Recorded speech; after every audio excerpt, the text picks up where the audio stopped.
Welcome back. Now, this last week we had conferences in Las Vegas that were kind of on the same idea. We had Black Hat and DEF CON, yet very different cultures. Of course, they're concerned about hacking and cyber vulnerabilities. As this article from VentureBeat points out, the clash of cultures is very distinct at these two conferences. They said although there are scores of security professionals, hackers, federal agents, and media in Las Vegas, that there are two extremes that kind of break into these two camps. And as they pointed out, the federal agents and major corporations like to go to Black Hat, while Mohawk-styled defiant hackers and Electronic Frontier Foundation lawyers would go to DEF CON. Now, that's where we find John McAfee. They say there's always a more dramatic moment at DEF CON, like when McAfee Associates antivirus founder John McAfee showed up to deliver a surprise talk about a perhaps paranoid distrust of government and of privacy invaders. Yeah, we're paranoid if we don't trust government. And the Wall Street Journal reports what John McAfee had to say. Basically, don't use smartphones is his advice.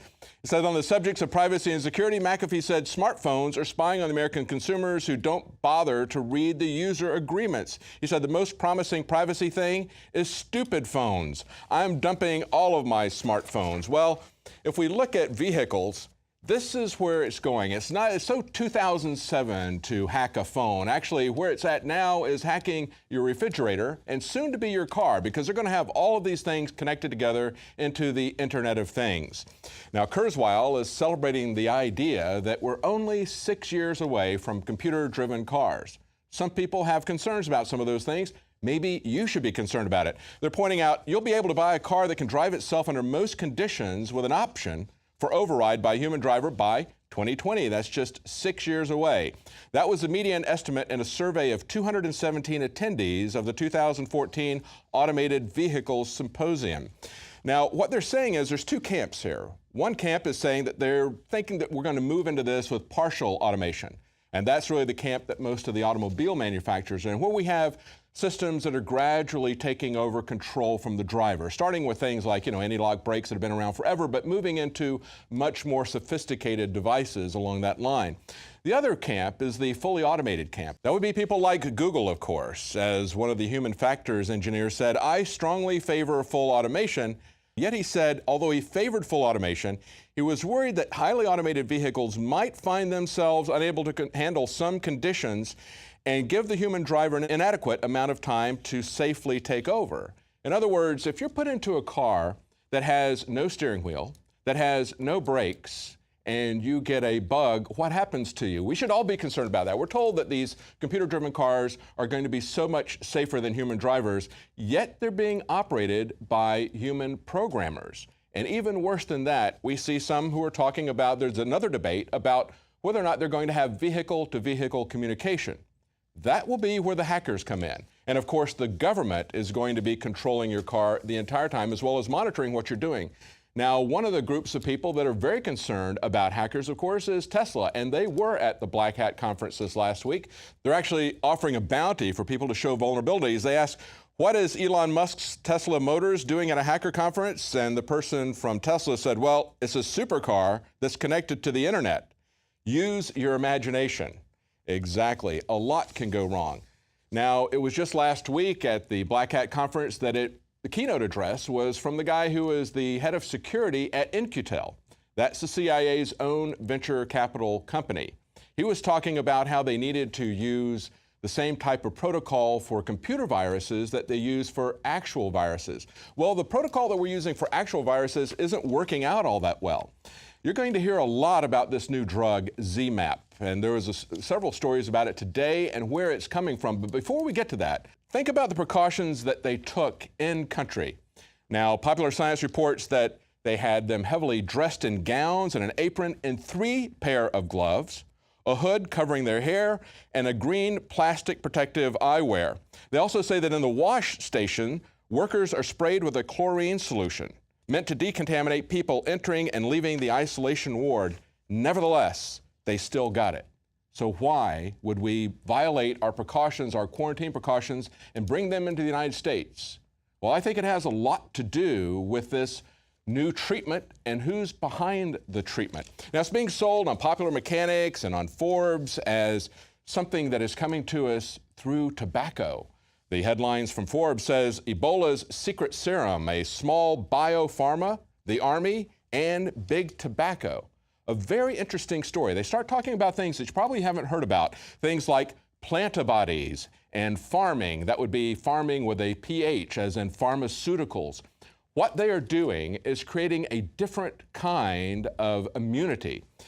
As you can see in that picture there, they've got a plant. That is where they are cloning the antibodies. And what they don't want to talk about is the fact that it's actually GMO. So they'll talk about tobacco, because tobacco has been the plant that they have done the most genetic modification experiments on it. The way this works is very different from a typical vaccine. In a typical vaccine, they inject you with a weak or dead version of the virus in theory, and your body produces antibodies. With this, they produce the antibodies in a mouse that has been given this, then genetically modify those antibodies, put them in a genetically modified plant, and then inject them into your body. That's called passive immunity, because you're not creating the antibodies with your body. They're actually being injected into you with a vaccine.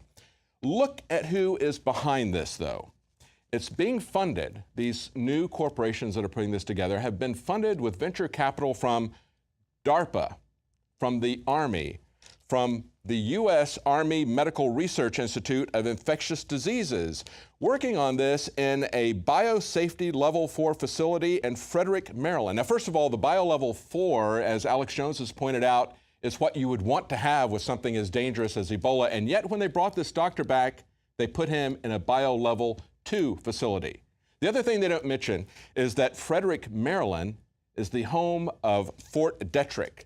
This is where they do the nuclear, biological, and chemical warfare experiments, where they've been doing them since the end of World War II, when they brought over the Nazi scientists as part of Operation Paperclip. You can read a very detailed account of that in A Terrible Mistake, the story of Frank Olson. He was one of the scientists there, and he realized what was happening there, along with the CIA's LSD experiments. A very dark place that was created in the aftermath of World War II with Nazi scientists, with Japanese scientists who came over and continued their horrific experiments on humans. And one final thing to think about when you see all of the signs prompting you to get a flu vaccine. They ask, why Plantibodies? And they talk about the specific strain of tobacco that they're using for these genetically modified Plantibodies. They say this same tobacco species is the one that is used for development of a pandemic influenza virus. There we go. So keep that in mind as they try to sell you on influenza vaccines. Keep that in mind if they try to mandate the Ebola vaccine. Remember the GMO sources of this, and remember the people who are behind it.